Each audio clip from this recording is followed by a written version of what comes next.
Internal గా ఇప్పుడు వెంకన్న చెప్పినట్టుగా ఆధిపత్యం కోసం ఒకరినొకరు తోసేసుకునే క్రమంలో వచ్చినటువంటి పంచాయతీ. రెండో అంశం ఏంటంటే దోచిన డబ్బులు పంచుకునే దగ్గర వచ్చేటువంటి పంచాయతీ. ఇది రెండు తప్పితే తెలంగాణ రాజకీయానికి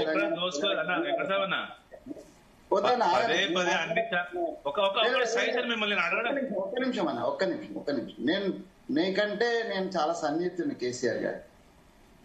నేను కేసీఆర్ గారిని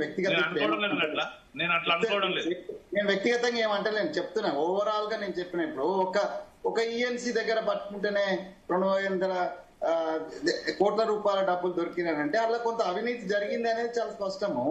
ఆ అవినీతి డబ్బులు ఎక్కడ పోయినాయి? అది కేసీఆర్ దగ్గర పోయినాయా, లేకపోతే హరీష్ రావు దగ్గర పోయినాయా, లేకపోతే ఇవన్నీ కూడా నిగుదేరాల్సినవి. తర్వాత కేవలం ఇంజనీర్లే తిన్నారా, లేకపోతే కాంట్రాక్టర్లే తిన్నారా, మెగా ఇండస్ట్రీస్ తిన్నారా? అప్పుడున్నాడు మెగా ఇండస్ట్రీ, ఇప్పుడు కూడా ఉన్నారు మెగా, ఇప్పుడు కూడా ఉన్నాడు. మరి అప్పుడు ఆయనే తింటున్నాడా? ఇదంతా నిగుదేరాల్సినటువంటి విషయం. దాని మీద ఇప్పుడు మనం ఆ కంక్లూజన్కి రాలేము. ఘోష్ కమిషన్ ఇచ్చింది, దానికి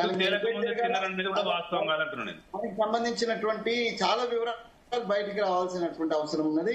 దాని మీద ఎంక్వైరీ జరుగుతుంది. సిబిఐ కూడా ఇచ్చినారు కాబట్టి సిబిఐ ఇవ్వండి అని నిన్నటి దాకా బీజేపీ ఇప్పుడు ప్లేట్ ఫిరాయించి అరే సిబిఐకి ఎందుకు ఇచ్చినారంటే ఇప్పుడు మాట మార్చడానికి కూడా అర్థవంతంగా ఉండాలి. ఇప్పుడు మీరు కూడా మాట్లాడుతున్నారు, అటు నుంచి ఇటు, ఇటు నుంచి అటు మార్చేస్తున్నారు. అప్పుడు ఒక మాట మాట్లాడినది హరీష్ రావే పాపం పోయి ఢిల్లీలో ఉండి తిరిగి ఆమె బెయిల్ తీసుకొచ్చిందంతా హరీష్ రావు. ఇప్పుడు వచ్చి ఆమె హరీష్ రావు అనేది తిరుగుతుంది. So what is going on అంటే ఇదంతా ఒక ఫ్యామిలీ డ్రామా లాగా ఉన్నది. ఇంకన్నా దాంట్లో మనలాంటి వాళ్ళు, మీరు, మేము అందరం కూడా బలిపశువులు అవుతున్నాం. ఉద్యమకారులు అందరూ కూడా బలిపశువులు అవుతున్నాం. Purely it is a family drama. అంటే ఒకటి వెంకటస్వామి గారు, కవిత ఆరోపణల్లో నిజం లేదని నమ్ముతుందా కాంగ్రెస్ పార్టీ?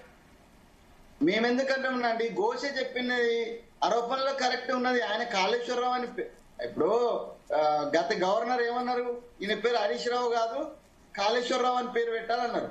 అంటే in that much he has involved in the Kaleshwaram project. Kaleshwaram project లో ఇన్వాల్వ్ కాకుండా హరీష్ రావు గారు లేరు కదా. కాబట్టి ఏమన్నా అందులో అవినీతి జరిగితే ఆ మరక హరీష్ కంటుతుంది. కేసీఆర్ గారు అంటే ఆయనే హోల్ అండ్ సోల్ అంటే is the boss of the total system. కాబట్టి ప్రధాన నిందితుడు ఆయనే అవుతాడు. ఎందుకంటే ఇప్పుడు ఒక రాజ్యాధికారంలో ఎవరైతే ఆయన డైరెక్ట్ ఉన్నా లేకపోయినా, ఇప్పుడు పివి నరసింహారావు గారు లేకపోతే మన్మోహన్ సింగ్ గారు డైరెక్ట్ గా అవినీతి మార్కలు లేవు. కానీ ఆ టైంలో జరిగినటువంటి కొన్ని అవినీతి కారణంగా వేరే ప్రతిపక్షాలు కూడా చేసినటువంటి వారి కారణంగా ఈవెన్ మన్మోహన్ సింగ్ లాంటి నీతి మంత్రి మీద కూడా ఏదో అవినీతి వచ్చింది, అవినీతి మార్క అంటింది. సో కాబట్టి ప్రధానమైనటువంటి బాధ్యత ఇంట్లో కూర్చున్నటువంటి పెద్ద ఆయన మీద ఉంటది. సో ఇప్పుడు అది ఎలా ఏం జరిగినా తను డైరెక్టా ఇండైరెక్టా అనేది కాదు, ఆయనది సంపూర్ణ బాధ్యత. ఇది పీసీ ఘోష్ కూడా అదే చెప్తున్నాడు.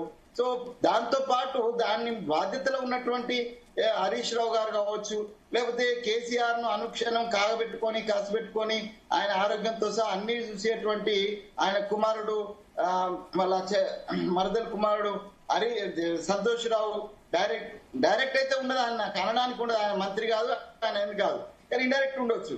కానీ నేను ఏమంటున్నంటే ఇది టోటల్ గా ఫ్యామిలీ అఫేర్, ఫ్యామిలీకి సంబంధించిన అఫేర్ లో మనందరూ లాగుతున్నారు. ఇప్పుడు మీడియాను మనల్ని అనవసరంగా మనందరం వీళ్ళ ట్రాప్ లో పడుతున్నాం. అనవసరంగా మీడియా కూడా ట్రాప్ లో పడుతుంది. ఇది ఫ్యామిలీలో కొట్టుకొని ఫ్యామిలీ ఆధిపత్యం, ఫ్యామిలీకి సంబంధించినటువంటి అధికార మార్పిడి, లేకపోతే ఫ్యామిలీకి సంబంధించినటువంటి డబ్బుల గొడవ తప్పితే తెలంగాణ సంక్షేమానికి కానీ తెలంగాణ సమాజానికి కానీ ఉపయోగపడేది కాదు. దీని మీద ఎక్కువ చర్చ చేయడం అని అంటే మనం వాళ్ళ ట్రాప్ లో పడ్డమే. వాళ్ళకి కూడా కేసీఆర్ గారికి నేను చాలా సన్నిహితులని చెప్తున్నా కదా, నేను ఉద్యమంలో పనిచేస్తున్నా, ఇంకా నాకు తెలుసు. కేసీఆర్ గారి స్టైల్ ఏందనంటే ఆయన మాకు చెప్పేటోడు, వెంకన్న తెలంగాణ ఉద్యమం యొక్క వార్త ఎవ్రీ డే ఫస్ట్ పేజీ ఈనాడుతో సహా ఫస్ట్ పేజీలో ఉండటని చెప్పేటోడు. అంటే ఇదే ఒక మీడియా స్ట్రాటజీ. వాళ్ళు ఫస్ట్ పేజ్ లో ఉండాలి. ఇలా మొత్తం చూడండి, అన్ని పేపర్లు తీయండి, అన్ని టీవీలు తీయండి, ఎవరు చర్చ జరుగుతుందండి? గవర్నమెంట్ సంబంధించిన సంక్షేమ కార్యక్రమాలు లేకపోతే ఇంకోటో జరుగుతలేదు. నా కేంద్ర ప్రభుత్వం, నా రాష్ట్ర ప్రభుత్వం, అంత చర్చ అంతా కేసీఆర్ గారి చుట్టూ. అంటే వెంకటస్వామి గారు ఒక విషయం, వెంకటేశ్వర గారు ఒక నిమిషం చెప్పండి.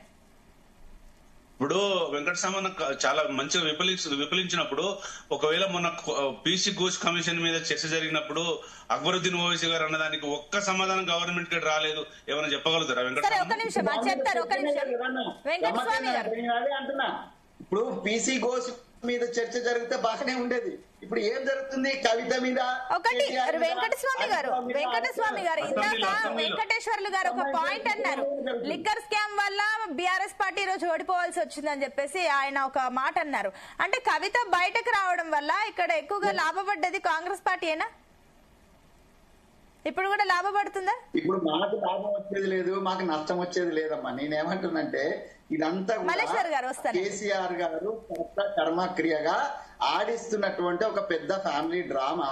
తెలంగాణ ప్రజలను, తెలంగాణ సమాజాన్ని, రాజకీయాలని ప్రభావితం చేస్తూ, వాళ్ళని ఫూల్స్ చేస్తూ, వాళ్ళ చుట్టే రాజకీయాన్ని ఇప్పుడు ఇలా భారతీయ జనతా పార్టీ చర్చ లేదు, కాంగ్రెస్ పార్టీ చర్చ లేదు, పీసీ ఘోష్ చర్చ లేదు.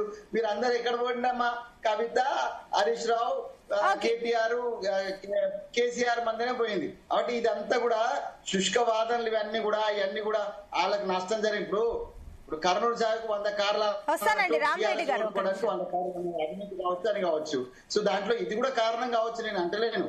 నేను ఇప్పుడు జరుగుతున్నటువంటి చర్చలో అసలు విషయాలు ప్రజా సంక్షేమానికి సంబంధించిన వదిలిపెట్టి కేవలం ఫ్యామిలీ డ్రామా వెనుకనే మనం అంతా పోతున్నాం. తెలంగాణ ముఖ్యమంత్రి గారు బీజేపీ వాళ్ళతో సహా మాతో సహా ఆయనకే పోతున్నాం.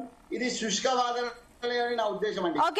అదేవిధంగా జాగృతి నుంచి సుష్మిత గారు ఉన్నారు, ఆవిడతో కూడా మాట్లాడదాం. సుష్మిత గారు గుడ్ మార్నింగ్ అండి. వెంకటస్వామి గారిని మళ్ళీ వస్తాను, ఒక్క నిమిషం మళ్ళీ వస్తాను. సుష్మిత గారు good morning. Very good morning అండి. సో నిన్న ఏదైతే ప్రెస్ మీట్ లో మాట్లాడిన అంశాలు ఉన్నాయో, కవిత మాట్లాడిన అంశాలు, సో ఇదంతా రాజీనామా, బీఆర్ఎస్ సభ్యత్వానికి కూడా ఆమె రాజీనామా చేయడం,